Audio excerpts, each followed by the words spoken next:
consideradas de la antigua Roma fue Lucio Quincio Cincinnato, un general retirado que fue llamado del retiro precisamente para salvar a la República Romana. Cincinnato se dedicaba a cultivar la tierra en su granja a orillas del río Tíber, mientras el ejército romano estaba rodeado por sus enemigos, y entonces el Senado, en angustia, lo llamó para organizar un nuevo ejército y enfrentar la crisis. Esto ocurrió en el año 460 a.C. Al momento de su llamado, Cincinnato caminaba detrás del arado cultivando la tierra. Fue entonces nombrado dictador por 6 meses. De inmediato organizó un nuevo ejército y en 16 días derrotó a los enemigos de Roma y regresó victorioso a la ciudad y entregó la dictadura para volver a su arado.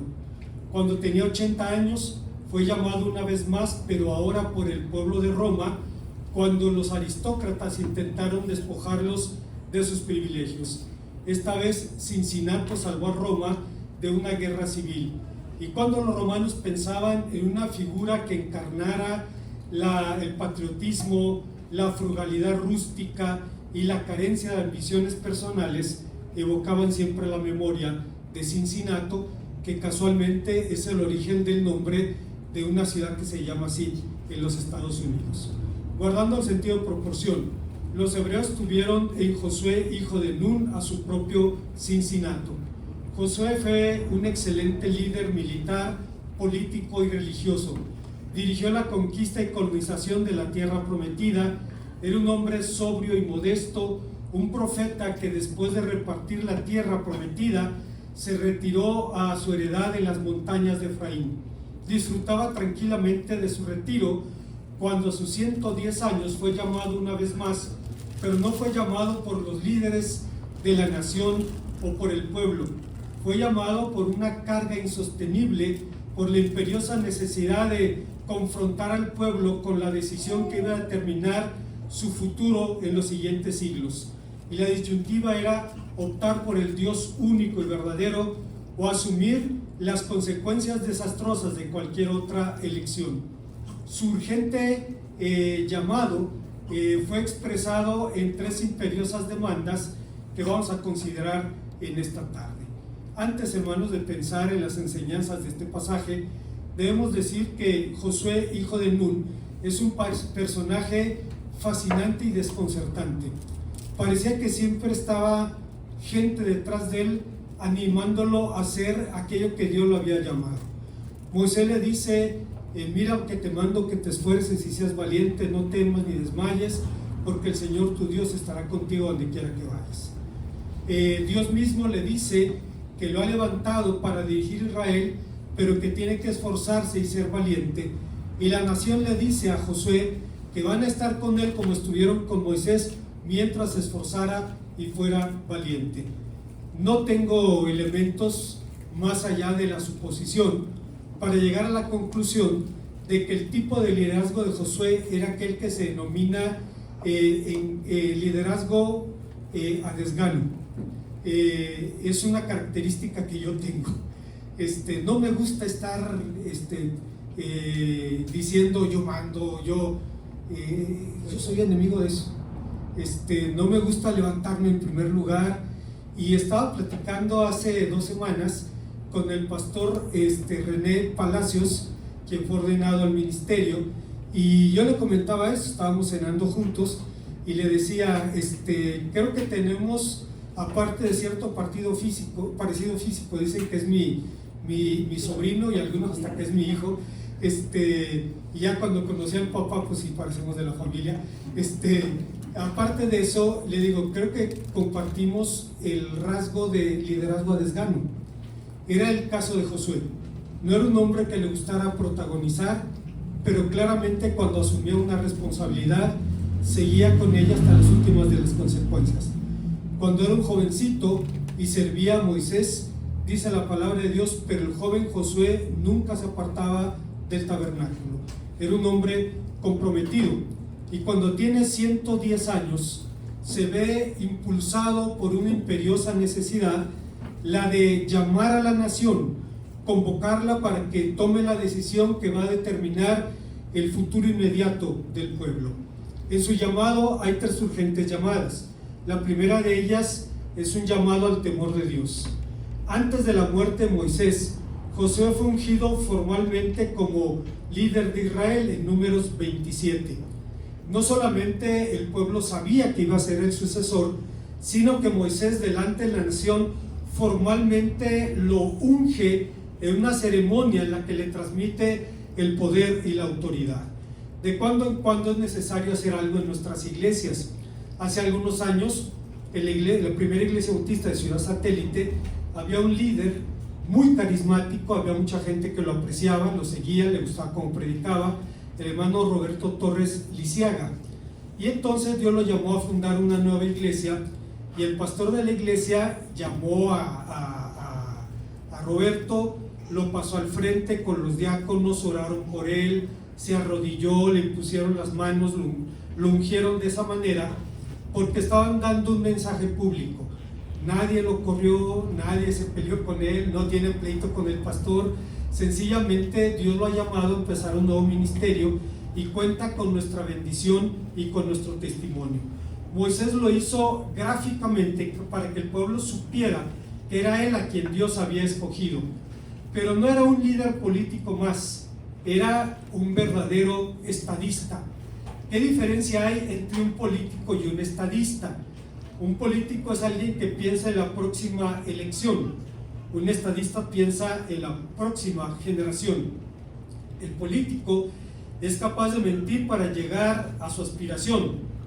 El estadista tiene el valor de decir la verdad. Cuando Sir Winston Churchill fue nombrado primer ministro de la Gran Bretaña, en su discurso él pronunció las palabras: no tengo otra cosa que ofrecerles sino sangre, sudor y lágrimas. Pero estoy seguro de que la tarea no está más allá de nuestras posibilidades. Y cuando finalmente Inglaterra ganó la guerra, dicen los que estuvieron en la ceremonia que Churchill llegó al Parlamento, tenía su sombrero detrás en la espalda, dice, porque las manos le temblaban junto con el sombrero, y el pueblo lo victoriaba, reconociéndolo como el hombre que había llevado a la Gran Bretaña a la victoria. Era un estadista. El estadista piensa en la próxima generación. El político es capaz de mentir para conseguir su aspiración. El estadista tiene el valor de decir la verdad, por cruda que sea, para que el pueblo entre en conciencia. Los políticos son capaces de dividir para llegar al poder. Los estadistas tienen la capacidad de multiplicar los apoyos para lograr el triunfo de la nación. Los políticos luchan contra sus adversarios para llegar al poder, mientras los estadistas tienen la capacidad de convertir a sus enemigos en amigos. Se cuenta que cuando el presidente Lincoln nombró como ministro de guerra a Ulysses S. Grant, algunos le decían: es un borracho, es un alcohólico. Y él dijo: le voy a preguntar al general dónde compra su whisky para que le dé a los demás generales. O sea, si es un borracho y hace la labor así, le voy a preguntar dónde compra su whisky para que todos los demás tomen de eso. Los políticos son capaces de dividir. Los estadistas multiplican los apoyos para el triunfo del pueblo. Los políticos luchan en contra de sus adversarios. Los estadistas son capaces de convertir a los enemigos en amigos. Los políticos buscan la gloria personal. Los estadistas buscan la gloria del pueblo. Los políticos usan la fuerza de su personalidad y de sus seguidores para triunfar. Los estadistas usan su fuerza personal, la de sus seguidores y sus enemigos para el triunfo de la nación. Cuando el presidente Charles de Gaulle, presidente de Francia, llegó a México, era el tiempo de la presidencia del tío del hermano Sergio Méndez, del señor Adolfo López Mateos. Y López Mateos, que creo yo, aquí le tendré que preguntar a mi hermano Walter, a mi hermana Dulce, creo que fue el último presidente popular. La gente lo quería. era popular. Bueno, le preguntó el presidente López Mateos, le presentó el general de Gaulle a López Mateos. Le dice, el francés le pregunta a López Mateos: ¿a usted, señor presidente, lo quiere el pueblo? Claro que sí, a mí me quieren los mexicanos. ¿A usted, general, lo quieren los franceses? No, a mí no me quieren, a mí me necesitan. Porque sabía que la única figura que podía unificar a la nación en los tiempos difíciles era el hombre que los había guiado en el tiempo de la guerra, en el exilio desde Londres. Los estadistas, los políticos buscan la popularidad y ser queridos. Los estadistas, en cambio, suelen ser necesitados por sus pueblos. Fue el caso de Josué, como el excepcional hombre de fe y de Estado que fue. El profeta se preocupaba y se ocupaba en el futuro de Israel. No podía partir de este mundo sin la seguridad de un futuro mejor para su pueblo.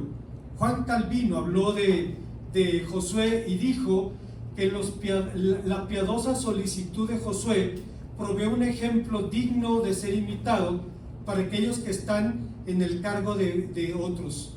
Porque como un padre no sería lo suficientemente considerado solamente hasta antes de morir, sino que estuvo ocupado a sus hijos todo su tiempo, también los buenos gobernantes deben ver hacia adelante, de modo que no solo dejen a un país bien organizado, sino que también ofrezcan seguridad en su existencia a lo largo de su futuro. Pero Josué sabía que la esperanza de Israel no radicaba en una política sabia o en una administración justa. Sabía que estaba en la obediencia a Dios. Para Josué, la obediencia era tan solo la expresión del temor del Señor. ¿Qué es el temor de Dios? Lo primero que debemos recordar es que el temor de Dios es un mandamiento. La palabra de Dios dice en Deuteronomio capítulo 6, versículo 12, dice: ¿qué dice y ahora Israel? ¿Qué requiere el Señor tu Dios de ti, sino que temas al Señor tu Dios? Comentando este precepto, un rabino contemporáneo, Rabí Isaac Ginsburg, decía: el temor de Dios no se refiere al temor al castigo, aunque sea útil como método represor para alejarnos las transgresiones en contra de Dios. En los momentos de inmadurez espiritual, cuando no se puede despertar ninguna otra motivación más profunda. El temor al castigo, sin embargo, no es realmente una forma de servicio a Dios, porque si cumplimos los preceptos solo para evitar el castigo, no estamos pensando en Dios, sino en nosotros mismos y en nuestros propios intereses. El verdadero temor de Dios está basado en el temor de cortar nuestro lazo de amor con Él, nuestro pacto matrimonial con Él. De esta manera, el temor de Dios surge naturalmente del precepto anterior, el precepto de amarlo. Si amamos a Dios verdaderamente, temeremos hacer cualquier cosa que nos pueda separar de Él. Ese temor mantiene nuestra conciencia centrada en Dios y nos provee de hacer algo que prohíbe su ley.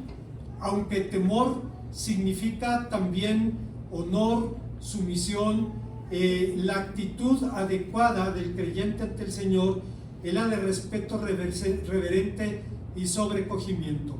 Los sabios de Israel dicen que todas las cosas están en las manos de Dios, menos el temor de Dios.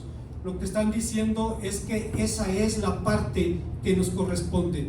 Esa es la respuesta con la que contestamos a Dios por su gracia, por su misericordia.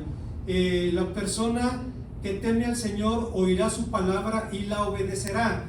No intentará provocar a Dios desobedeciéndole o jugando entre comillas con el pecado. El temor no santo lleva a las personas a huir de Dios, mientras que un temor santo nos lleva a hincar la rodilla en amorosa sumisión ante Él. Lo admirable acerca del temor a Dios es que cuando una persona le teme a Dios, ya no le teme a nadie, ni siquiera le teme al futuro, mientras que quien no le tema a Dios terminará temiéndole a su propia sombra. Hace unas horas en la escuela dominical estábamos hablando acerca precisamente de esto, del temor reverente que debemos a Dios, y decíamos que la relación con Dios es como una relación de matrimonio en la que la pareja teme ofender al otro, teme herir al otro, teme ser malentendido y busca la manera de que ese lazo de amor no sea interrumpido por ninguna actitud, palabra o intención, y ocurre exactamente lo mismo en la obediencia a nuestro Dios. Esto nos lleva a la segunda idea del pasaje, y es que Josué llamó al pueblo a servir a Dios con integridad y fidelidad. No es exagerado decir que la lengua del Antiguo Testamento es como un maratonista africano. Un maratonista africano es una persona que puede incluso correr descalzo y puede llegar en primer lugar. Es una bola, de ahí cuelgan 4 hilitos, usted no le ve un gramo de grasa y son de los mejores corredores del mundo. La primera vez que los africanos se dieron cuenta de lo que podían hacer fue en la Olimpiada de Roma 64, si mal no recuerdo, antes de la de México 68. Allí un corredor africano, Abebe Bikila, ganó la maratón corriendo descalzo, y al siguiente día la prensa italiana decía: hace 20 años, 25 años, dice, Mussolini necesitó un ejército para conquistar Etiopía. Hoy un solo soldado de la Guardia Imperial de Etiopía ha conquistado Roma, y Roma ha caído extasiada bajo sus pies. Cuando Bikila iba corriendo, pasó por el obelisco que los italianos habían robado, pasó por un arco de triunfo por el que Mussolini desfiló para ir a invadir Etiopía, y cuando llega descalzo al primer lugar, los africanos se dieron cuenta: nosotros también podemos. He estado viendo en el mundial estos días que los países africanos están dando sorpresas, ganándoles a los europeos, porque ya se dieron cuenta que son los dueños del balón. Decía un entrenador colombiano que dirigió a México, Osorio, decía, él dirige en Tijuana, y dice: lo que un equipo de fútbol necesita es negros. Y dice, y lo voy a decir con todas sus letras, porque en México no es problema decir negro, y en mi país tampoco. Dice, necesitamos negros porque son superhumanos, son superatletas. Dice, eso es lo que necesitamos en nuestros equipos. Tiene razón, tiene razón.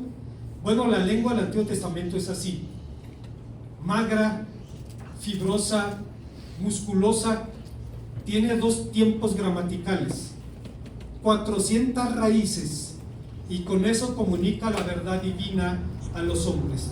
Decimos esto en función de entender el llamado al servicio exclusivo. En nuestro texto, servir es un concepto más relacional que funcional. No describe actos de asistencia personal, aunque Josué es reconocido como servidor de Moisés. No tiene un sentido propiamente ministerial, como ahora cuando decimos tiene 40 años de servicio. Hermanos, hoy en día cualquier pastor tiene más años de servicio que San Pablo, pero no el mismo éxito ni la misma influencia. El ministerio de Pablo fue muy corto, y sin embargo su influencia permanece hasta el presente. Servir aquí no tiene ese sentido. Tampoco describe los actos del culto, pues aunque la Biblia llama servicio al culto, ni el servicio ni el culto son algo esencialmente litúrgico. En los Hechos se puede separar el culto de la relación con Dios. Podemos convertir el culto en un cúmulo de rituales vacíos.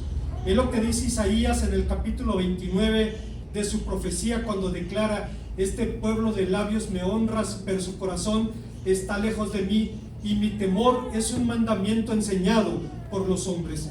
Servir significa realmente optar por el Señor, reconocerlo como Dios, declararlo la razón, la meta del culto y de la vida misma. Esa fue justamente la demanda de Josué en el texto que nos ocupa. Llama a la nación, tiene 110 años, y les dice: y si mal os parece servir al Señor, escogeos hoy a quién sirváis, si a los dioses a quienes sirvieron vuestros padres cuando estaban al otro lado del río, o a los dioses de los amorreos en cuya tierra habitáis, pero yo y mi casa serviremos al Señor. Creo que podemos tener una idea más o menos clara de lo que demandaba Josué a Israel.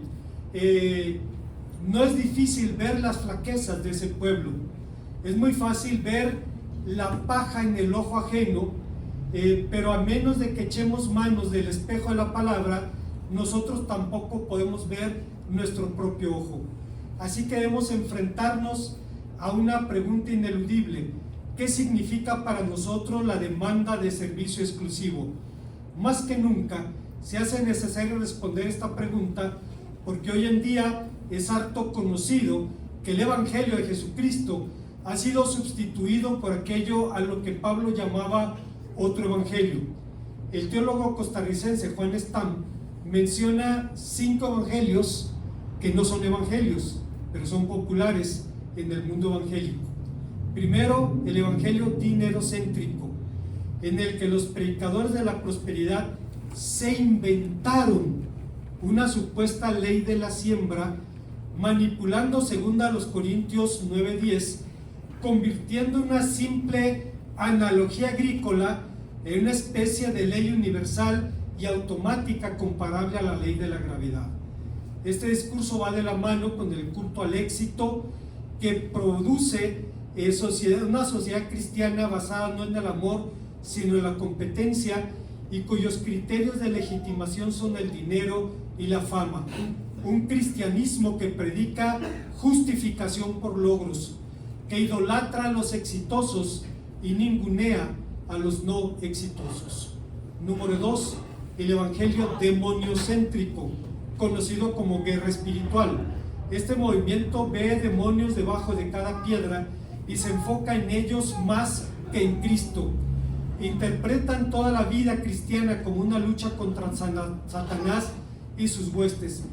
Claro que Satanás es real, claro que la palabra de Dios habla de él, claro que la Escritura habla de numerosos individuos que fueron liberados de su poder por Cristo. Esto es cierto, pero no es central en los evangelios y no debe ser tampoco en la experiencia de fe. A esos poderes, decía Karl Barth, tenemos que mirarlos con el rabillo del ojo, porque nuestros ojos son para otro, nuestros ojos son para Cristo. De esa manera, mirarlos es darles gusto, es otorgarles el poder que de otra manera no tendrían.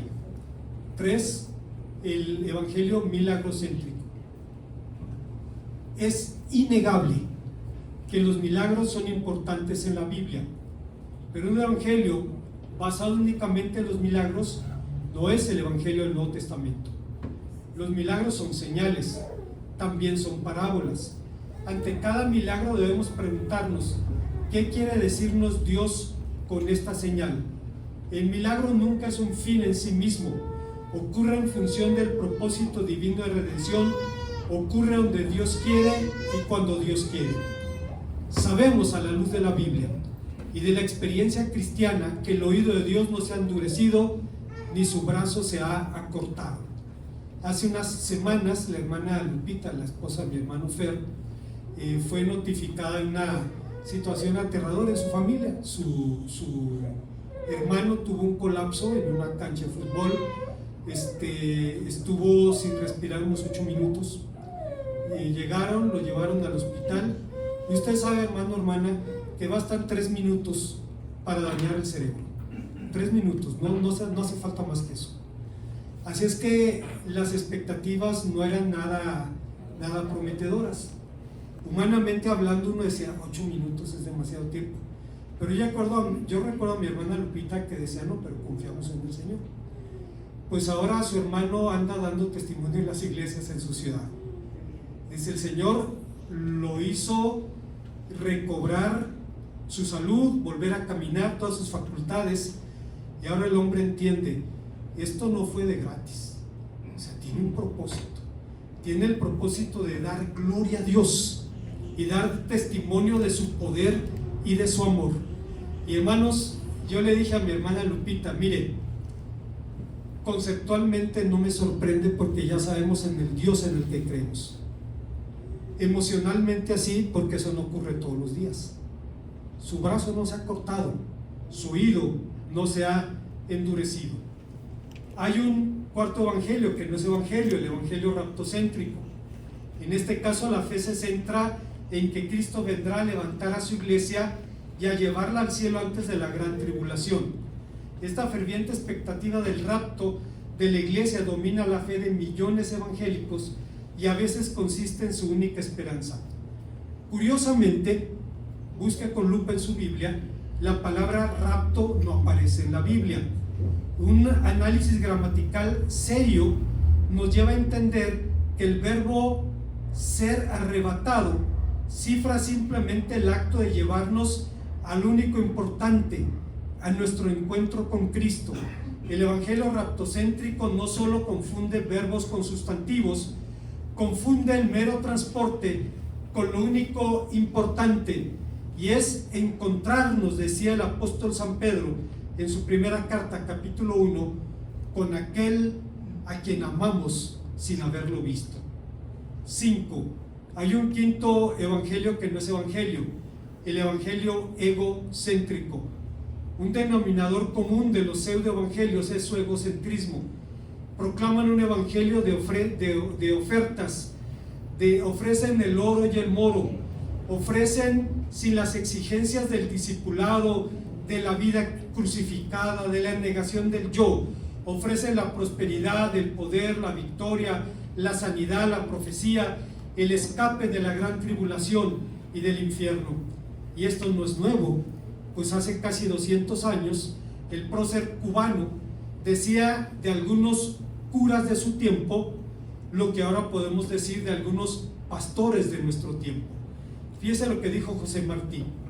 Dice: ¿qué juicio te harías de un hombre que te dice que te va a hacer un gran bien, que lo tiene en su mano, que sin eso te condenas, que de ello depende tu salvación y que por unas cuantas monedas te niega ese inmenso beneficio? ¿Qué idea te harías de Dios si realmente Dios enviara semejantes mensajeros? Un Dios que regatea, que vende la salvación, que lo hace todo por dinero, que te manda al infierno si no le pagas, o al cielo si le pagas. De un Dios que es una especie de prestamista, de usurero. Y dice Martín: no, mi amigo, hay otro Dios. Que lo viera un poeta, que lo viera un revolucionario. Bien dijo el Señor Jesús que vendrán muchos de oriente, de occidente, y se sentarán con Abraham, Isaac y Jacob en el reino de los cielos, pero los hijos del reino serán echados a las tinieblas de afuera. Así que nuestro dilema es este: o creemos y predicamos evangelios de pacotilla, evangelios de piratería, o creemos y predicamos el santo evangelio de Jesucristo, ese mensaje de salvación por gracia que ofrece justificación del pecador, pero no del pecado. Ese evangelio que nos manda a tomar la cruz y seguir a Cristo, y nos llama no solo a ser creyentes, sino ni miembros de la iglesia, sino sus discípulos. Ese evangelio, dice Juan Stam, que nos manda al mundo, pero no a estafarlo con baratijas religiosas o con chucherías teológicas, o a producir aspirantes que crean lo que Cristo enseñó, sino a ser discípulos que hagan lo que mandó. Es necesario definir nuestra lealtad, porque hoy en día hay evangelios que avergüenzan al evangelio, pero del verdadero, del de Cristo, solo podemos decir con San Pablo: no me avergüenzo del evangelio, porque es poder de Dios para salvación. Hay una tercera y última idea que encontramos en este pasaje, y es que Josué llamó al pueblo a quitar de en medio de ellos a los dioses falsos. Por todo lo anterior, el llamado de Josué a desechar todo dios falso era tan apremiante como es hoy en día. Por dios falso no queremos hablar de imágenes o objetos de culto. Hay ídolos más peligrosos que un pedazo de yeso o una imagen de papel. El ídolo puede ser religioso o secular, puede provenir de un mundo de dioses o un mundo sin dioses, pero su función va a ser siempre la misma: servir como supremo integrador de la vida, razón y la meta de la existencia. Puede encarnarse en cosas que no necesariamente son malas, como obras de la creación, cosas como el deporte, la familia, la sexualidad dentro del marco que Dios le ha dado, el trabajo, los bienes materiales, o cosas como las adicciones, y puede convertirse en nuestro Señor de forma casi imperceptible. ¿Cómo saberlo? Si fuera de Dios, algo o alguien ocupa mi pensamiento, mi corazón y mi voluntad, realmente ese es mi Señor, pues cuando alguno opta por otra lealtad, deja de escuchar la voz de Dios y de creer sus promesas y obedecer sus demandas. Se cumple lo que decía Bonhoeffer: cuando alguien ya ha optado por otro amor, por apremiante que sea el llamado de Cristo, rebota, no consigue entrar en el hombre porque su corazón está cerrado, ya le pertenece a otro. El corazón se apega a su tesoro, el bien acumulado se interpone entre Dios y yo. Donde está mi tesoro está mi confianza, mi seguridad, mi consuelo, mi Dios. El tesoro se constituye en idolatría. Es necesario, hermanos, asumir la opción por Dios y actuar en consecuencia, porque hoy en día existe una clara tendencia a desplazar a Dios del corazón de su evangelio para colocar al hombre en su lugar, de cambiar el evangelio cristocéntrico por un evangelio interesado y comprometido ya no en genuinas necesidades humanas, sino en sentimientos, en fantasías y nimiedades. ¿Acaso no escuchamos cada vez más frecuente disparates como pare de sufrir, Dios te quiere rico, Dios quiere ser patrocinador de tus sueños? John Piper, un predicador norteamericano contemporáneo, no tengo el gusto de conocerlo personalmente, pero el doctor Darren Cobb sí, y me dice: es un tipo chaparrito, flaquito, viejito, tiene más de 80 años, dice, no das 3 cacahuates por él, dice, pero cuando se sube al púlpito se convierte en un león. Fíjense lo que dice Piper: hoy en día, como en cada generación, resulta asombroso ver cómo hay una tendencia a alejarse de Dios como el don todo suficiente del amor de Dios. Resulta asombroso cómo rara vez se proclama a Dios mismo como el mayor don del evangelio. Pero la Biblia nos enseña que el último y mayor don del amor de Dios es gozar de la hermosura de Dios. El mayor y mayor don del evangelio es que ganamos a Cristo. El don del amor de Dios, que todo lo abarca y que aparece reflejado a lo largo del evangelio, es el siguiente: ver y saborear la gloria de Cristo para siempre. En lugar de esto, hemos convertido el amor de Dios y del evangelio de Cristo en una provisión divina de nuestro deleite en nimiedades, una especie de deleite en la idea de que somos importantes. La prueba de fuego de la Biblia, que se centra en Dios y es fiel al evangelio, es la siguiente: te sientes más amado porque Dios te considera importante, o porque a expensas de su Hijo Él te permite sentir el gozo de que Él es importante para ti.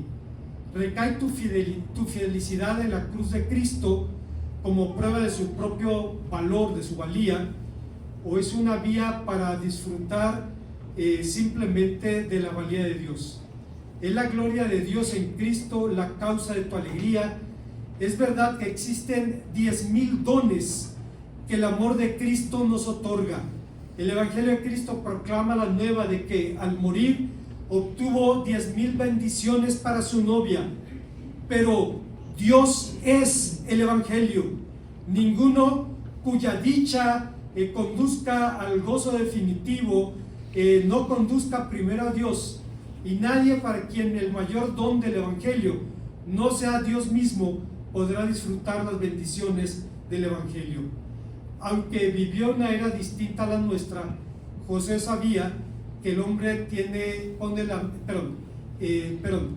José sabía que el hombre mira lo que está frente a sus ojos, que es más fácil poner los ojos y el corazón en las bendiciones de Dios que en Dios mismo, y dejar de poner a Dios como la fuente de nuestro gozo y nuestra alegría.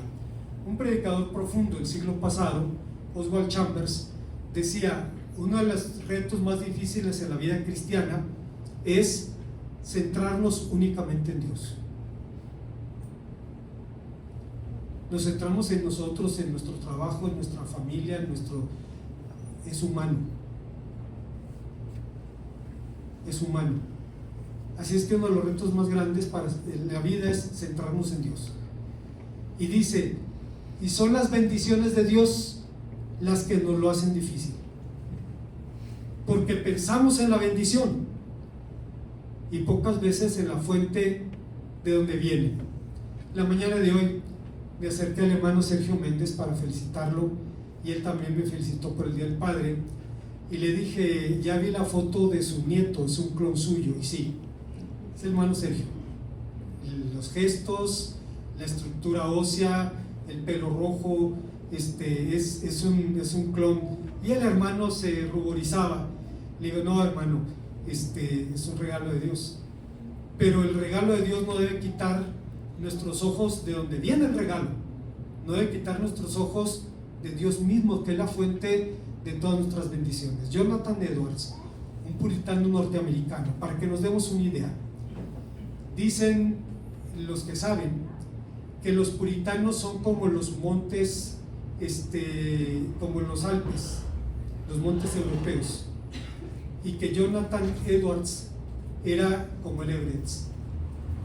Jonathan Edwards decía que las emanaciones de la gloria de Dios son la fuente de nuestra felicidad. Que Dios nos hace felices cuando se goza con nosotros y en nosotros. Que todo viene de Él, que es la fuente de nuestro gozo. Como conclusión, el tiempo de la colonización de la tierra prometida era un hermoso tiempo para ser joven. Eran los días cuando la tierra descansó de la guerra y la nación empezó a edificar su futuro. Hace unos años vino el papá de una chica japonesa que es amiga de los hermanos Araujo. Ella se casó con un mexicano, medio desobligado el tipo, y él la amenazaba con que la iba a deportar. Ella era profesionista y todo, y le dice el hermano Araujo: ¿qué le pasa a ese loco? ¿Qué tiene? No te puede deportar. ¿Por qué te va a deportar él? ¿Qué has hecho para que te deporte? ¿Sabes qué? Si te quiere asustar, vente con nosotros a la casa. Y se fue a vivir con ellos como si fueran sus padres. Y en algún momento llegó el papá de esta chica, y era un hombre de casi 80 años, y dice: me gusta mucho México. Dice: me recuerda el Japón de los años 60. Dice: gente joven, vibrante. Dice: México es un país lleno de gente joven, de colores, de alegría. Dice: me hace recordar el Japón de mi juventud. Dice: así era. Bueno, la tierra prometida era un buen lugar para ser joven. Eran los días cuando la tierra descansaba de la guerra y la nación empezaba a edificar su futuro. Los hijos de Israel empezaron a disfrutar casas llenas que no llenaron, cisternas cavadas que no cavaron, olivos plantados que no plantaron. Era el mejor tiempo para ser joven, para que los jóvenes vieran visiones y los ancianos soñaran sueños. Pero en esos días había también en Israel un hombre muy anciano, el más anciano de Israel, el doble de viejo que el más viejo en su pueblo, que tenía trastornos de sueño. Con los años todos llegamos a tenerlos. Si usted no lo sabe, la bendición de un sueño completo de 8 horas no lo va a acompañar toda su vida. Después de los 50, 60, los ciclos del sueño se acortan. Y de pronto agarramos la costumbre de despertar a las 4 de la mañana. ¿Qué hago? Pues hay que orar, porque hay que hacer algo a esa hora, ¿no? Hermanos, así es la vida. La idea de como cuando éramos jóvenes, que te acostabas y despertabas 8 o 10 horas después, eso no nos va a acompañar toda la vida. Los años en que llegamos a tenerlos, es una bendición que no nos va a acompañar todo el tiempo. Pero los trastornos del sueño de un anciano de 110 años no tenían que ver con la vejez, tenían que ver con una pesadilla. Un día ese hombre tuvo una terrible pesadilla, vivió un ataque de terror que ya no lo dejó dormir en paz.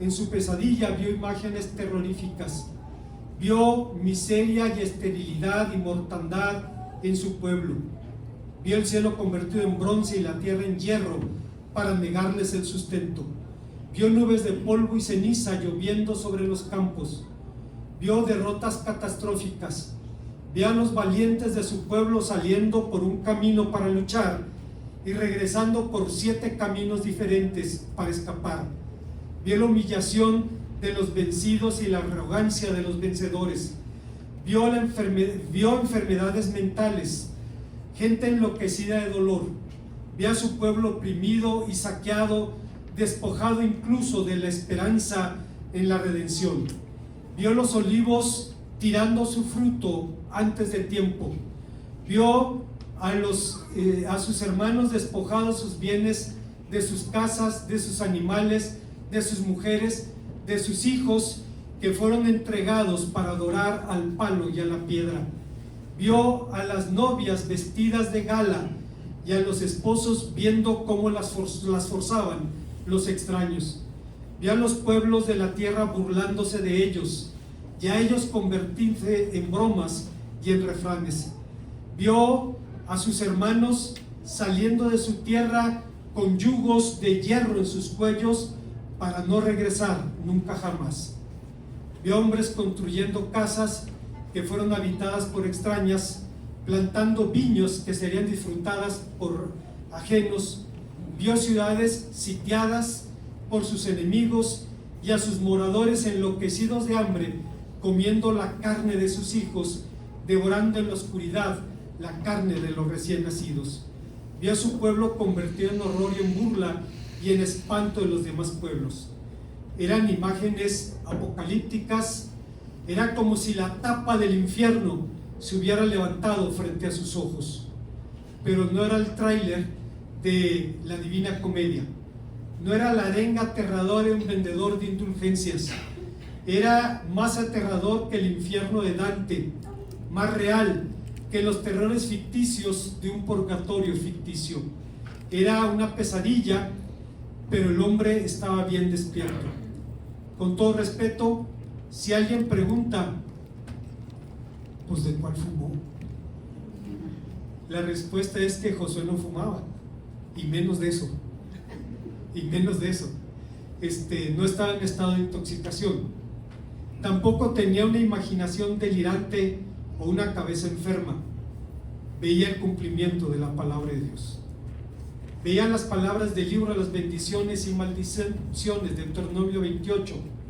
No era extraño al libro que planteaba un virtual ultimátum: pongo al cielo y a la tierra por testigos delante de ti, que te he dado para elegir entre la vida y la muerte, entre la bendición y la maldición. Elige pues la vida, para que te vaya bien y seas de larga vida en la tierra que el Señor tu Dios te da. Deuteronomio 30. ¿Saben, hermanos? Hay un rabino en Jerusalén, un rabino contemporáneo, se llama Joel Schwartz.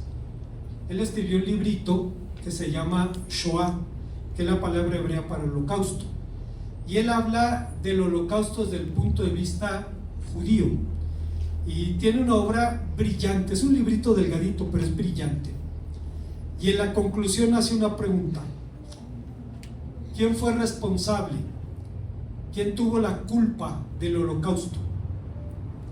Y responde: fuimos nosotros. nos apartamos de Dios, le dimos la espalda, ignoramos su ley, fuimos detrás de dioses falsos. ¿Acaso no decía Dios que eso iba a pasar si nos apartamos de su camino? Dice, sí, hubo brutalidades inimaginables en ese tiempo, pero la culpa fue nuestra. Y hermanos, me sorprendió la honestidad de un hombre que ya no actúa como actúa la mayoría de los judíos en el Estado de Israel en el día de hoy. El mundo nos debe. Vea usted, hacen una masacre y luego pasan películas donde pues ellos sufrían en los campos de exterminio. Sí, pero ya no es así. Y la otra, el Estado de Israel no es necesariamente el pueblo judío. No es necesariamente el pueblo judío. Y mucho menos el pueblo de Dios, porque el pueblo de Dios está formado por judíos y gentiles que creemos en Cristo. Bueno, hermanos, Josué vio todo esto y es lo que le sucedió. En esos días nadie pensaba en tragedias, ni estaba para hablar de maldiciones. Era un tiempo de alegría, era un tiempo para soñar, era un tiempo cuando la antigua raza de esclavos se regodeaba en su libertad, en su nueva prosperidad antes desconocida, y entonces Josué convocó a la nación para hacerle la última llamada. Fue para advertirles el futuro que les esperaba si se apartaban del Dios único y verdadero. La primera parte del libro, la de las bendiciones, se había materializado en esos días, pero Josué temía que se cumpliera también la segunda parte, la de las maldiciones. Debía entonces advertir la terrible pesadilla que podía evitarse de sus indescriptibles horrores si servían al Señor con fidelidad e integridad, y el tiempo demostraría cuánta razón tenía Josué al temer por el futuro. Termino con esto. Hay una leyenda judía que dice que cuando el templo fue destruido después del año 70, Rabí Josué, Rabí Yohanan y Rabí Akiva, tres maestros del judaísmo del tiempo del Nuevo Testamento, subieron en Jerusalén al lugar donde había estado el lugar santísimo, y al pararse frente a las ruinas vieron a una zorra escondiéndose entre los escombros. Dos rabinos empezaron a llorar y Rabí Akiva empezó a reír. Los rabinos se desconcertaron de ver al otro riendo y le dicen: ¿cómo te pones a reír cuando estamos viendo lo que quedó del lugar santísimo? Y él dijo: he visto el cumplimiento de la primera parte, de la advertencia a la destrucción. Ahora río porque me gozo en la certidumbre de la reconstrucción. Lo que estaba diciendo es: lo que Dios advirtió se cumplió, y espero el cumplimiento de la segunda parte. Lo interesante, hermanos, es que dice la Biblia, toda esa generación siguió al Señor hasta que murió el más anciano de los ancianos de Israel. Pero cuando Josué y esa generación mueren, se levanta una generación que no conoció a Josué, la tercera generación. Y oramos por nuestros hijos por eso. Son el motivo de nuestra oración. Porque la primera generación del Éxodo vio y oyó las maravillas de Dios. La segunda generación oyó pero no vio. Y la tercera ni vio ni oyó. Dios tenga misericordia de los nuestros. Oremos al Señor.